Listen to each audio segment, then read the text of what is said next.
While out on a spring walk, we discover a female killdeer nesting on the ground. The gravelly soil on a hillside overlook is an irresistible sight for the bird.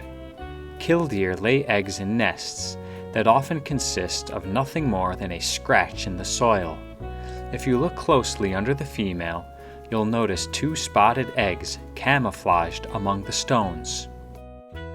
To guard against predators, the male scurries around the perimeter to take attention away from the female. He feigns injury by fanning his tail feathers and extending a wing. He pretends his wing is broken in hopes of luring predators away from the nesting area.